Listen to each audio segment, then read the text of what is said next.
So what is the difference between lead gen and demand gen? This is kind of the biggest question when you are considering demand gen, because obviously the name is very similar to lead gen. I think it kind of got its start as a response to lead generation tactics.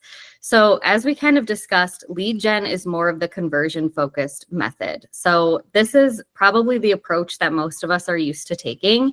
It's a very hot term. A lot of clients come to us with this concern. They want to generate leads. And so often in the lead generation framework, we're pushing for immediate conversions. We're aiming for leads, sometimes regardless of intent. Clients might just have this big MQL goal. They want to get X amount of leads to their sales team, and they might not all be high quality leads. They're just looking to hit a lead number. And a lot of times sales teams can be frustrated because they're handed off a bunch of leads, but the vast majority of them do not actually end up as close won deals. Oftentimes lead generation is not really customer first or value led, right? So that can mean like introducing unnecessary friction in the buying process. An example of that is gated content. If we put an ebook behind a form and we require somebody to disclose their contact information in order to get the resource. And also promotional content, which we'll talk a little bit more about too, but this basically means self-serving content, right? Like when you see a company on their LinkedIn straight up selling their product versus providing like a helpful article in the industry or something that's more value-led.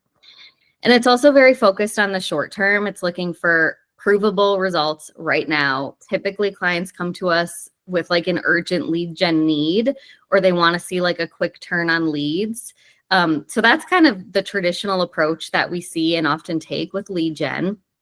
And demand generation, on the other hand, is more of a reach focused method. So again, the goal is not conversions. The goal is actually to just engage your ICPs. Something we'll talk about later too is the whole idea here is that engagement does lead to conversions. So you should actually aim to engage because that will ultimately lead to conversions. And this is very customer first and value led. So again, it's focused more on educational content, frictionless experiences, and a brand building approach. So making sure that you're giving customers like resources to inform their journey without requiring them to disclose information or jump through a lot of hoops to do so. And it's focused on the long term. So as you'll see, implementing this can take a while. It's also not like a quick win, quick results type of approach, which we'll get into in the reporting aspect of this.